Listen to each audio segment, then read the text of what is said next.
Hello there, and welcome back to Syracuse Sports. My name is Brent Axe. It is great to have you here. We have a fascinating conversation lined up for you today. I have not talked MMA on this podcast until today because one of the towering figures in the sport is Ariel Helwani. He is essentially the Adam Schefter, the Adrian Wojnarowski. He is the guy when it comes to covering MMA.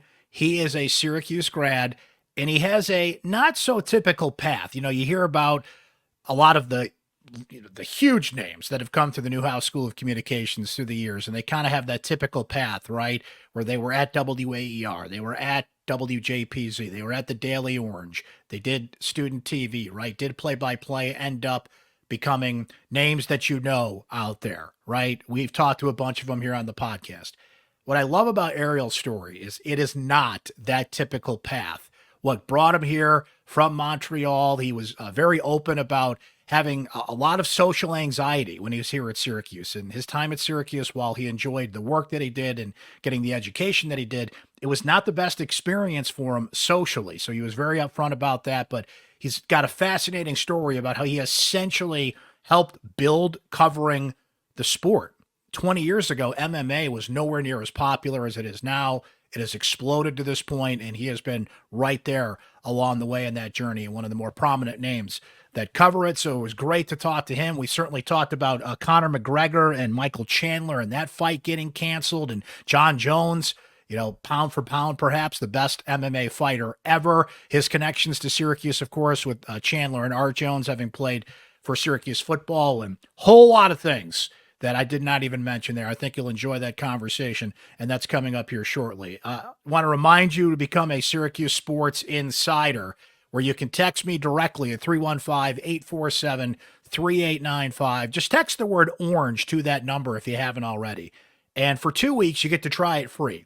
You can text me as much as you'd like. You're going to get tidbits of information from me, opinions from me, any breaking news that I have. Our Syracuse Sports Insiders will get it first, right? Any opinions that I have about Syracuse sports or things I'm thinking about, guests that were upcoming on the podcast that I want to get your feedback about, it's all happening as a Syracuse Sports Insider. We would love for you to try it out free for 2 weeks. It's just $3.99 a month. After that, less than $1 a week to become a Syracuse Sports Insider. We hope you can try it today. And our Syracuse Sports Insiders were a huge part of our all-time Syracuse basketball starting five draft. So if you have not checked out that podcast yet, it is on our Syracuse Orange Sports on YouTube feed. It's on our Spotify feed, Apple, wherever you subscribe to this podcast.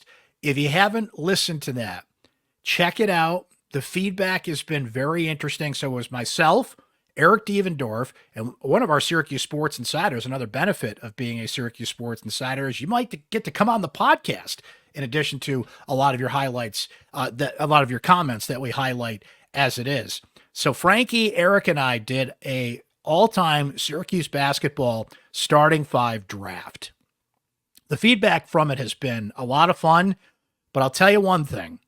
People are very upset that Dave Bing did not get picked higher. I even noted it during the draft. We made our way through it. I'm looking at the board. I'm like, oh man, Dave Bing hasn't gone yet, right? He did get picked. I want that to be clear. Dave Bing got picked in that draft, but a lot of people felt like he fell down the board way too far. So it's been great to get your feedback on that. Go check out that pod. We had a ton of fun doing that.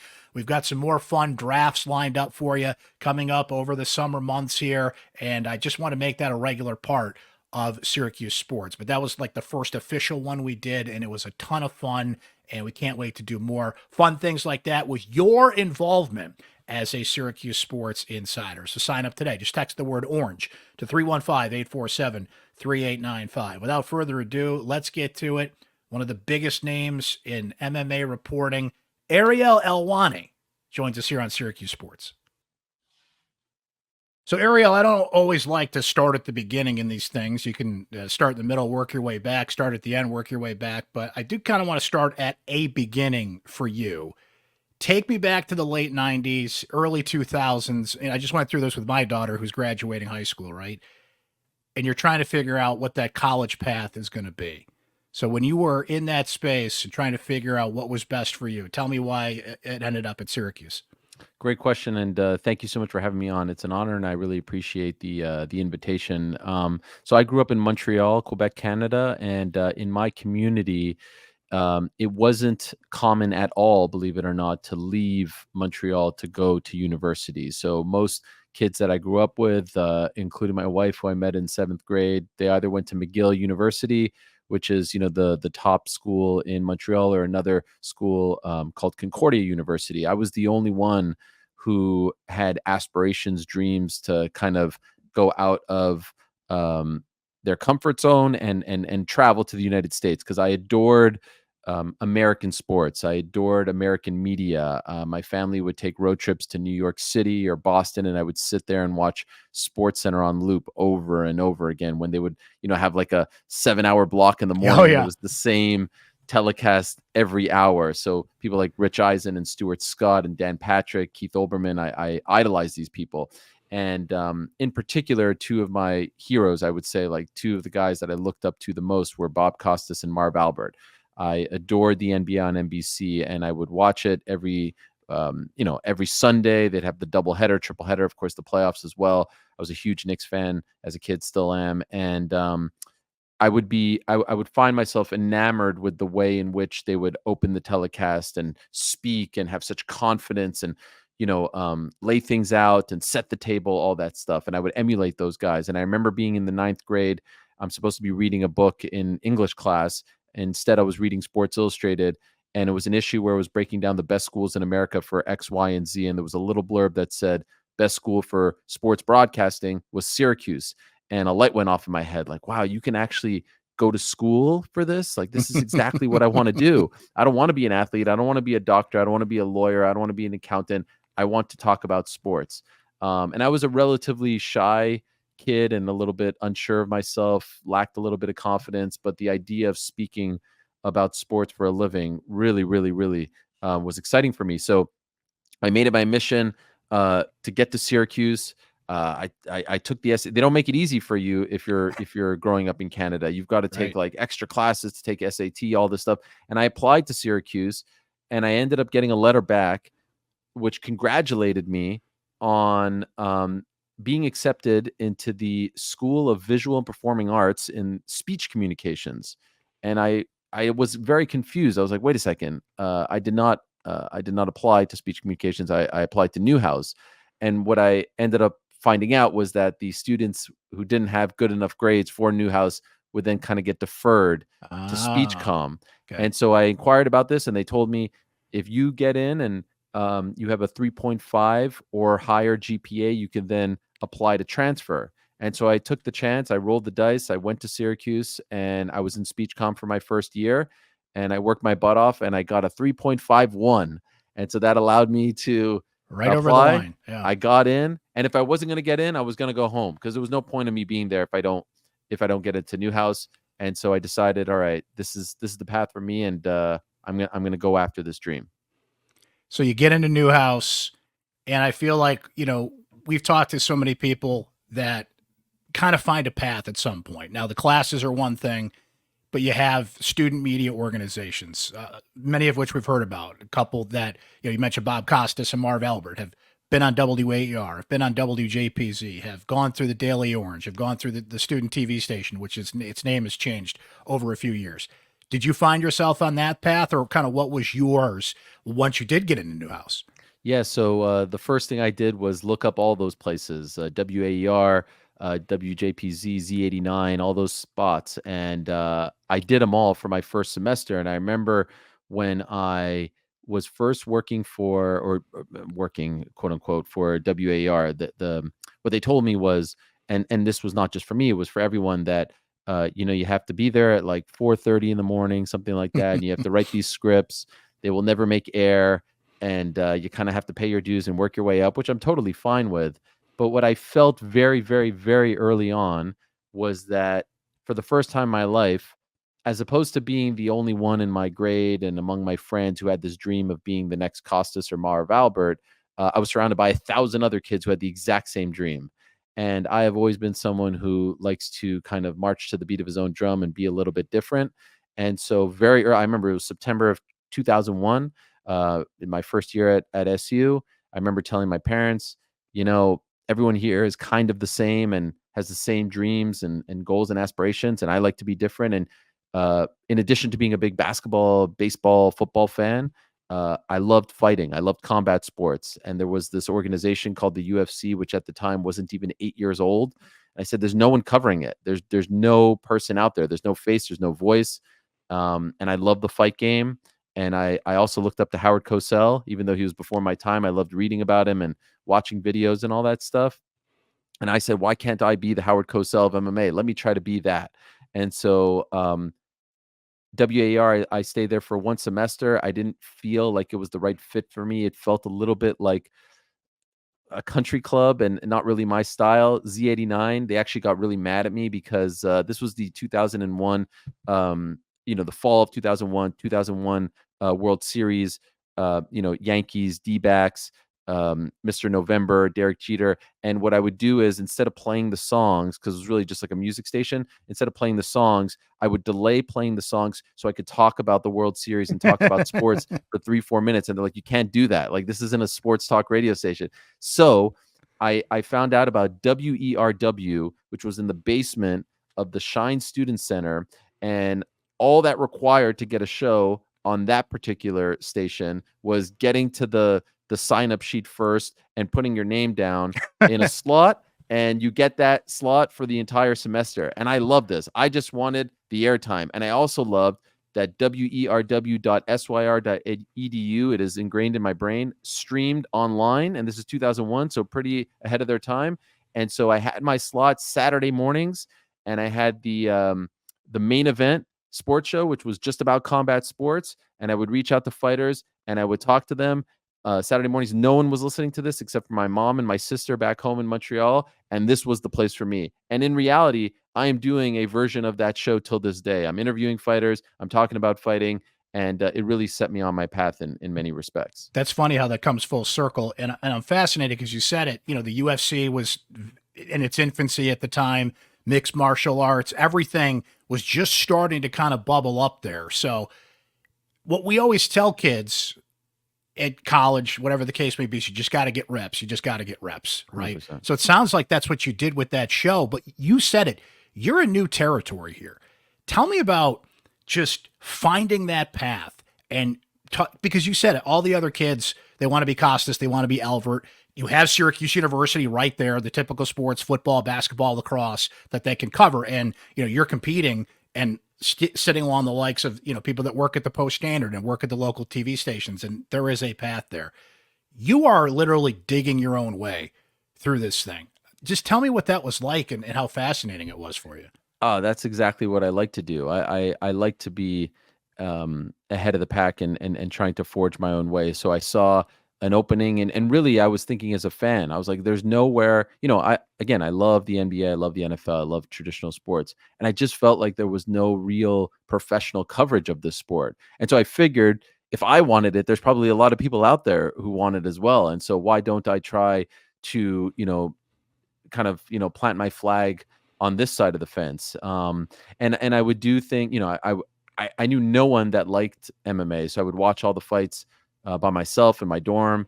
In fact, for my last, I had a professor. I will always remember her. Her name is Tina Press. I believe she was either the wife of the chancellor at the time. In any event, she was my. I had a class called I think it was RTF 400 or 401. I don't know if the class names are the same, radio, television, film. If memory serves, I might be a little bit off. It's been a long time. And my final long form radio project was on the growth of MMA in Syracuse. And I went to a local gym, a martial arts gym, and I talked to people about the UFC. This is 2004, so the sport hadn't even been close to blowing up. But I was very into it, and I was asking them about, their training and the sport. And I remember my professor was she was very encouraging, and she really was very kind about the fact that I was doing something a little bit different about a sport that wasn't traditional, and that I had opened up to her that, this is the sport that I'm kind of putting my eggs in this basket. I had aspirations to do other great things and to be known for not just combat sports or MMA in particular, but I think she recognized that I wanted to be a little bit different. And obviously, skipping many, many, many years now, it hasn't always been easy because MMA isn't a traditional sport. It's not a mainstream sport. Sometimes when you're coming up and you're working for an outlet and they need to cut costs, like combat sports are the first to go, not NFL, NBA, etc. And I've been on those calls, and I've had to deal with those setbacks. But there's something about the fight game, and when you recognize that every single fight is almost quite literally life or death for these guys, right? I mean, not only are they actually putting their lives on the line and their safety and health on the line, but when you compare it to, when you compare a massive fight that can change the trajectory of someone's life one night, as opposed to game 56 of the regular season, when guys are taking the night off and not really caring, it's really hard to get up for those other sports when you're dealing with, the stakes that are so high. So I love it. And, I'm so pleased to see how far the sport has come since those early days in 2001. Yeah, 20 years since you got out of school. But like you said, we got into school 2001, and the growth of everything. I'm fascinated by, you're at Syracuse and you're winding your way around and doing things in an unconventional way at one of the most conventional broadcast schools there is. But I know things weren't always easy for you at Syracuse, and thinking back on your time at Syracuse can be an emotional experience for you. Do you mind sharing why that's the case?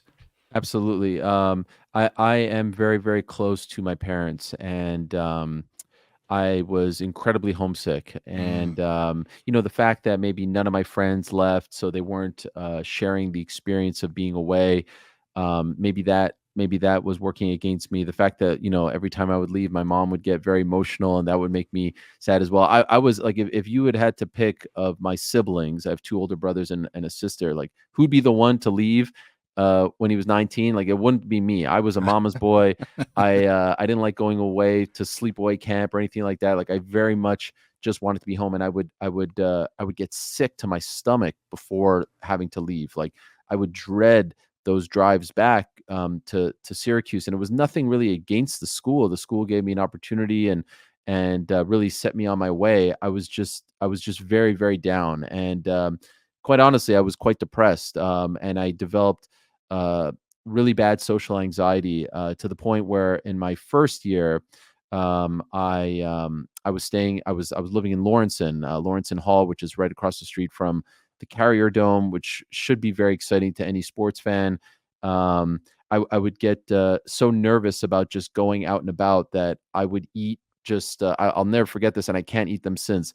Blue Diamond almonds for dinner, Hmm. or Chef Boyardee alphagettis, and I would just warm it up in my room, and I would sit there and I would just watch fighting. To be honest, that felt like a friend and a comfort for me. And I would wait until around 3 or 4 a.m. until I couldn't hear anyone in the hallways, just to go to the bathroom to brush my teeth and get ready for bed, because I didn't want to interact with anyone. That's how reclusive I became. And I wasn't, I was kind of like a shy kid growing up, but never to that degree. I mean, I had a ton of friends and was always playing sports and all that stuff. So, and it just became worse. I was at Syracuse for 3 years, and the reason for that is, in Quebec, you actually graduate from high school in 11th grade, and then you go 2 years to something called CEGEP, which is kind of like junior college, I and then see. 3 years university. So they took one of my years from CEGEP and counted that as my freshman year, and so that's why I was only there for 3 years. That's why I keep saying first year as opposed to, because it wasn't typical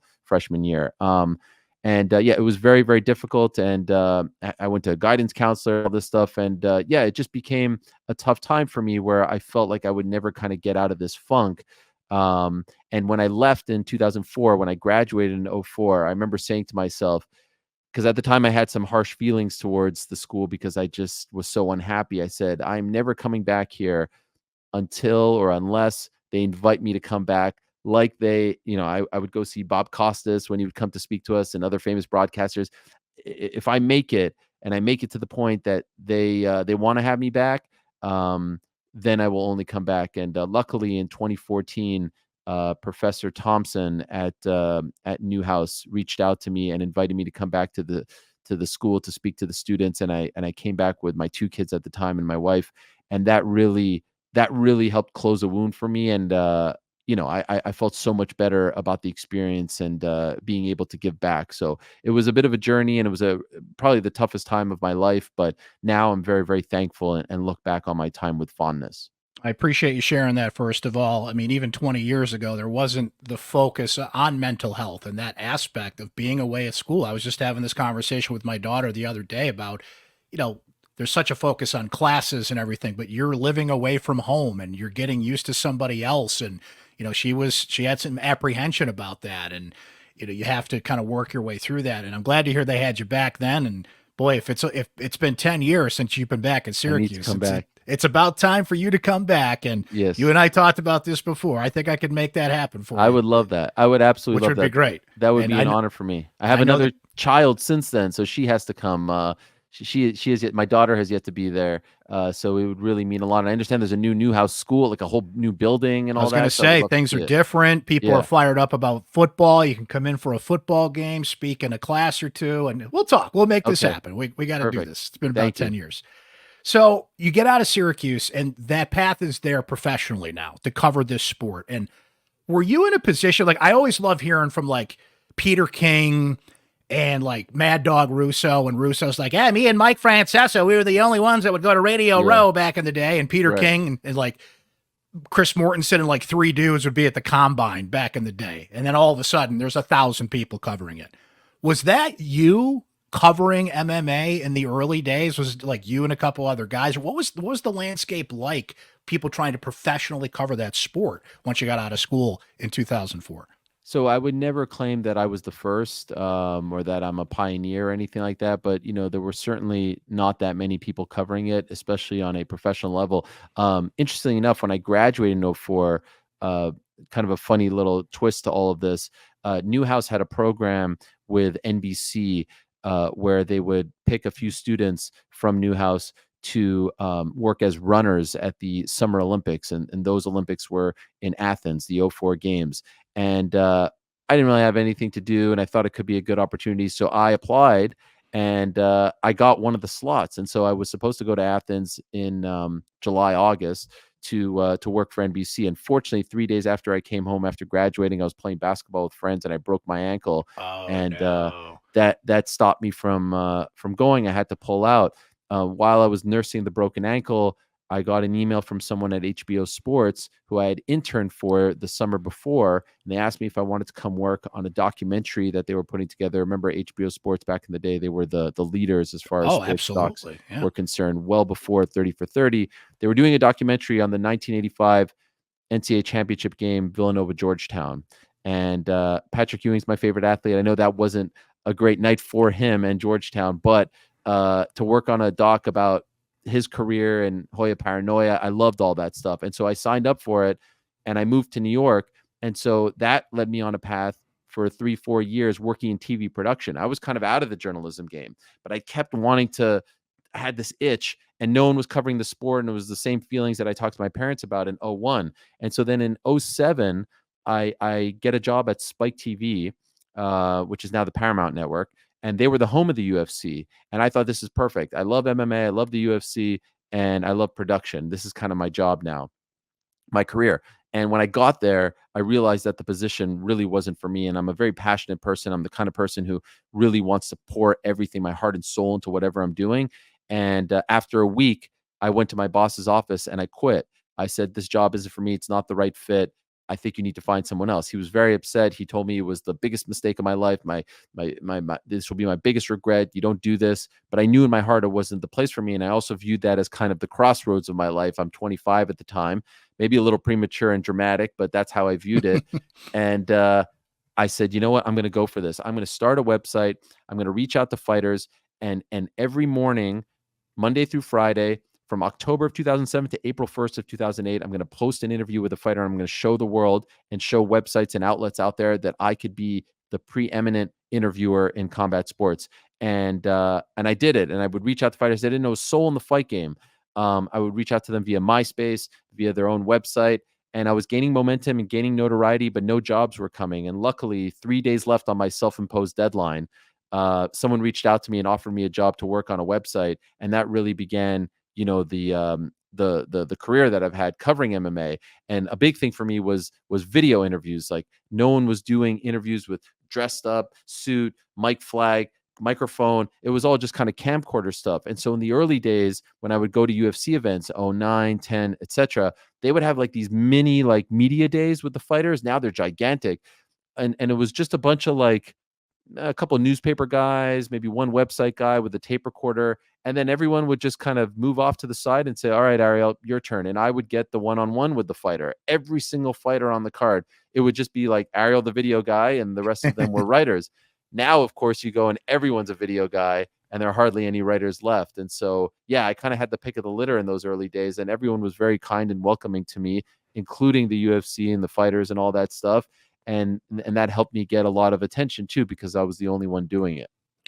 You mentioned all those interviews, and I know you pride yourself as an interviewer, and you still do it to this day. That show you were doing back in Syracuse, Yep. you watch your MMA show now, and it feels like that. And you're talking to these fighters and the connection that you have with them and with the sport.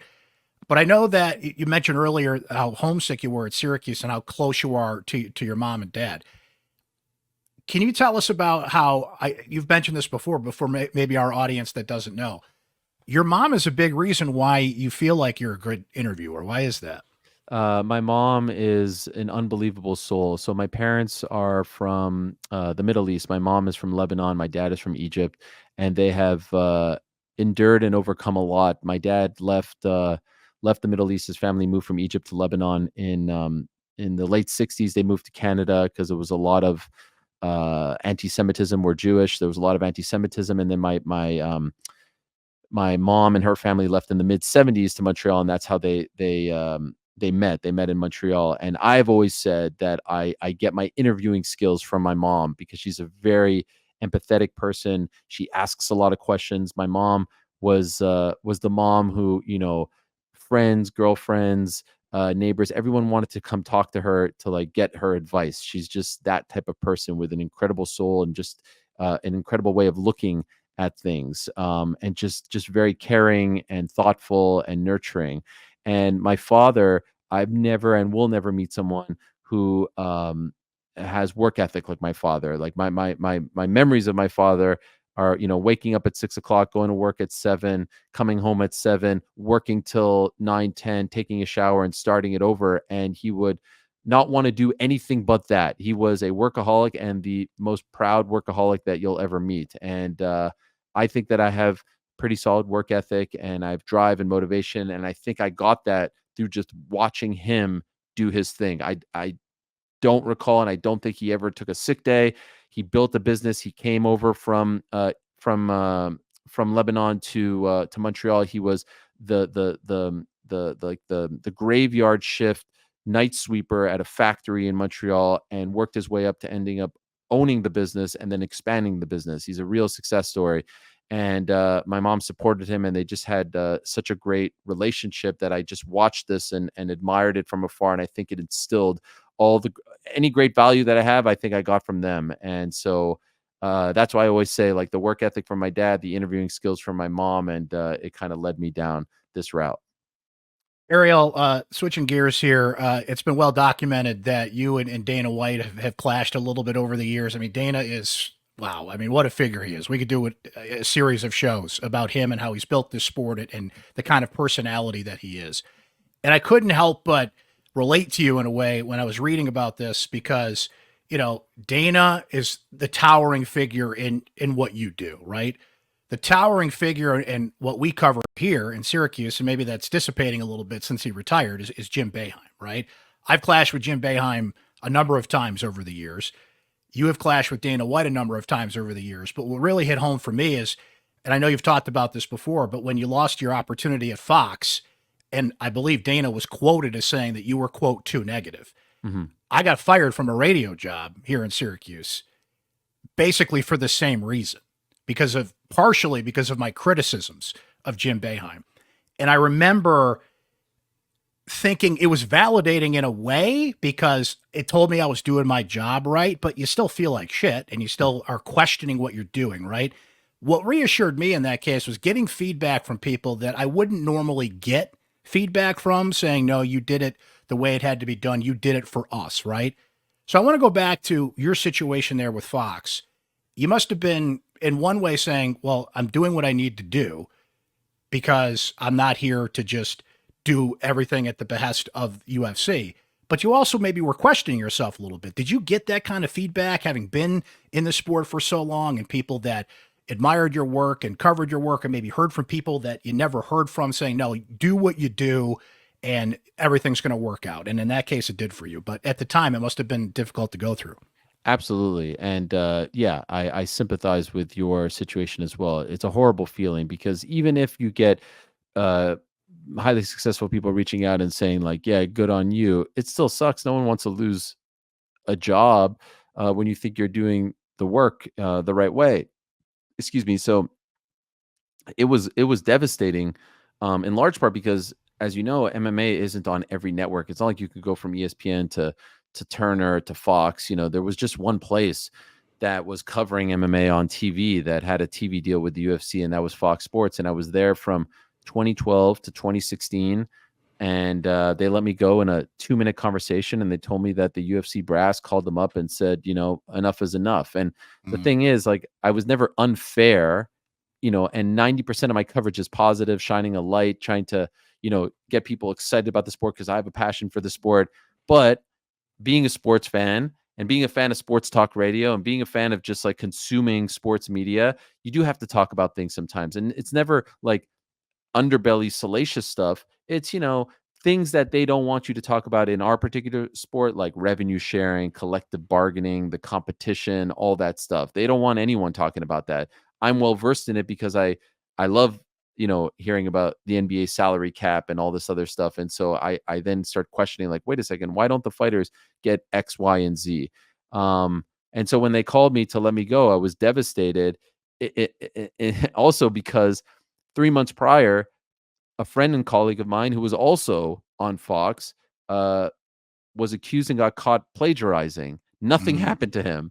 I got Oh, fired jeez. because they didn't like me anymore and they didn't want me around. And so, and that wasn't the only time. A year later, I got hired by Showtime to work on the Mayweather McGregor card, and the UFC, Dana White in particular, said, you know, we're not going through with this fight, like this multi-million-dollar fight if Ariel's involved.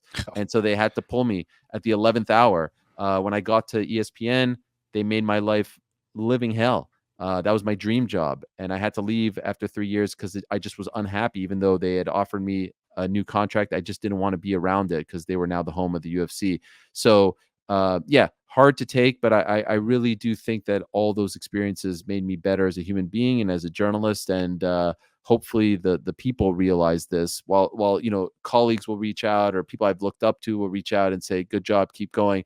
Ultimately, I want the people to realize that it's never unfair. It's never, you know, below the belt. It's never salacious. I'm just trying to do my job, being right, being ethical, being fair. That's all I'm trying to do. And I would die on this hill. 90% of my coverage, I don't do it this way on purpose, but 90% of my coverage is positive.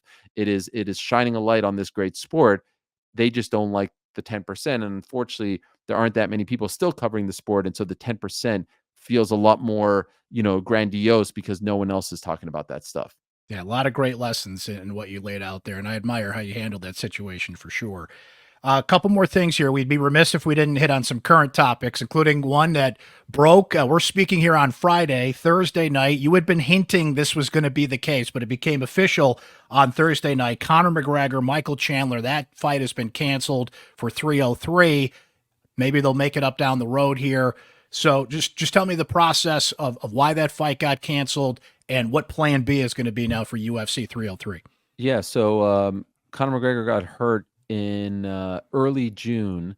They had a press conference scheduled for June 3rd in Dublin. They had to cancel it the morning of the press conference because he got hurt about 24 hours prior. They didn't give a reason for the cancellation because they were hoping that he would be okay. They did everything in their power to try to make him feel better. And fans weren't really understanding what was going on because all the details weren't out there. But, with sports injuries, it's like one day it's good, one day it's bad. One day it's good, one day it's bad. And so there was a moment where it was good and then it was bad. And then it was good and then it was bad. And then finally about, we're talking on a Friday. So Tuesday, it started to look like this wasn't going to happen. And this is a massive, massive deal. This is going to be the biggest gate in UFC history, over 20 million at T-Mobile in Las Vegas on June 29th. And so they had to start looking for a plan B.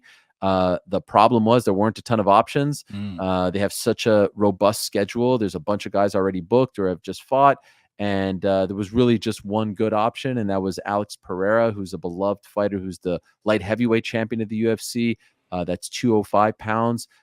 He had fought in April. He had 2 broken toes, and he was also on a bit of like a PR tour in Australia at the moment.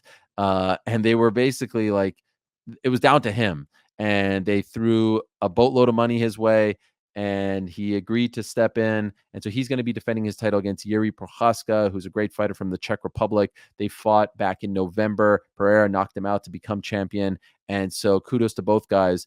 They're stepping up. That's the new main event. And the hope is that they can rebook McGregor-Chandler, which is a gigantic fight, in either late August or September, but they haven't finalized that just yet because they would have to create a whole new pay-per-view date as opposed to put them on an existing card.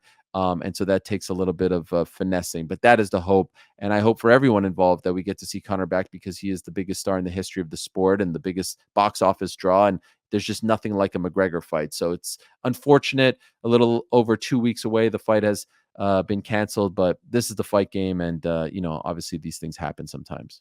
When I put the note out, Ariel, that to my Syracuse sports insiders, they're a text group that we have that kind of get a heads up on this stuff and who we're having on the pod and a number of insider things. I said, what would you guys want to know from Ariel? And I got a lot of questions about Jon Jones. Oh, he's from this area. Yep. His brothers, of course, both Art and Chandler, played at Syracuse, NFL players. Is he on the path to come back? It feels like maybe MSG in November, some people feel like he could fight at. And also, just I think Dana White has said he's still the best pound for pound fighter that has been in that sport. Where would you put his status in the sport, and is he on track to come back soon? So the hope and the plan is for him to fight November 9th at Madison Square Garden against Stipe Miocic, who's a former UFC heavyweight champion and the most accomplished. He's not a champion anymore. This fight is a little bit polarizing and has brought upon mixed feelings from the fan base, because Stipe hasn't fought in about 3 years, and it's not the fight that they want to see Jones in. They want to see him fight a Brit named Tom Aspinall, who's a lot younger and better than Stipe at this point. And they feel like this is a bit of a legacy fight. It's all right. Jon has earned that. I think so I have 2 categories. Great. So we're talking greatest of all time, like greatest of all time in the history of the sport. If we're talking greatest of all time with no asterisks, Jon Jones is the greatest of all time. Unfortunately, he's had some transgressions. And to me, there should be another list of people who have never popped for performance enhancing drugs. He has.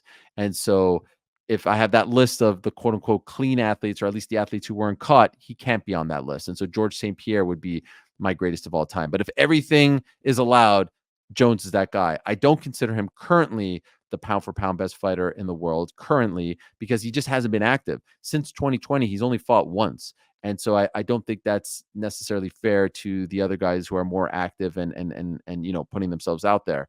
But he's an incredible fighter. He's an incredible star.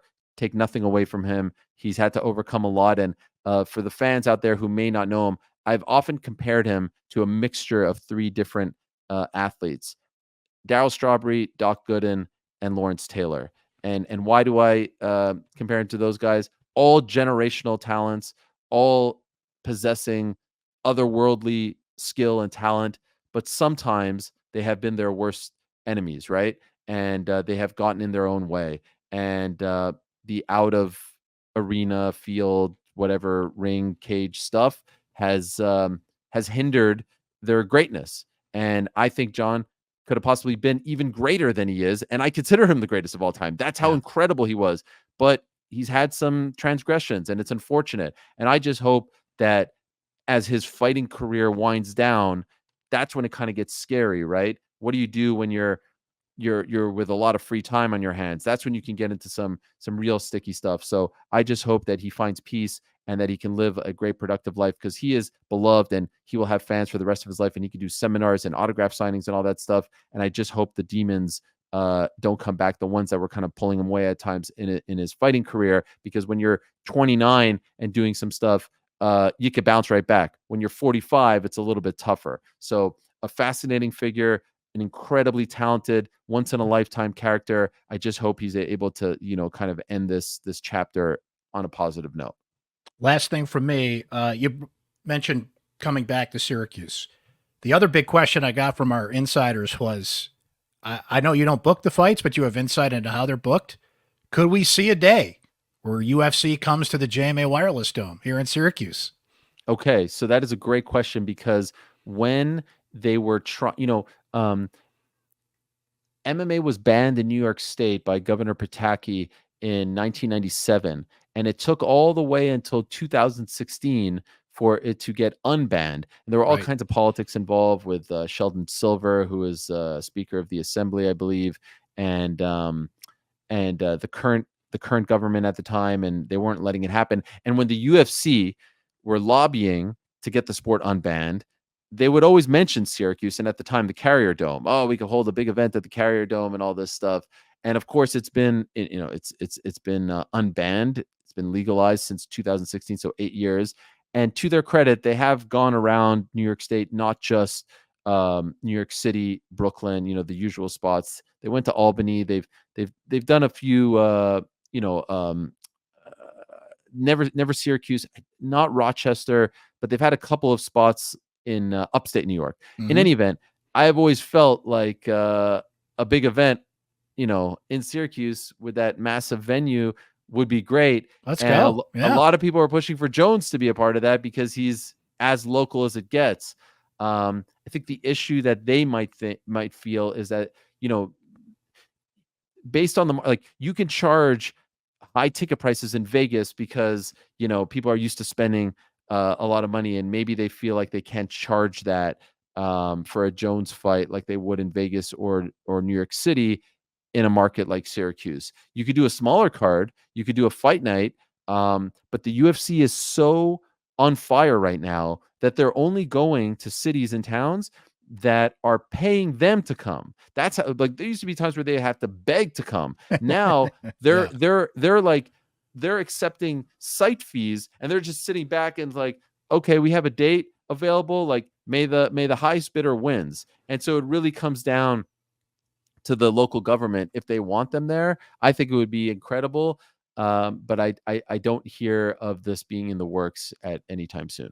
Yeah, we'll keep on hoping, and if anything, it's a great excuse to get you back here to Syracuse somewhere down the road. Ariel, thank you so much for coming on with us and sharing your story and your experience with us. Love following your career and what you're up to. We could talk so many other things. I didn't even get into the Bills. I know you're a huge Bills fan, and we'll have to do it again down the road. In February. You heard it here first. It's gonna be great. Yeah. Okay. Yeah. All right. I'm writing that down. I don't know if I agree with that, but I'm writing that down. I don't know if I agree with it either, but I want to believe it. You got to keep the hope. Yeah, up. exactly. That's, if anything, that's what we do. But thank you so much for coming on Syracuse Sports with us. We'll do it down the road, but I really appreciate you sharing your story with us today. My pleasure. Thank you, and go Orange.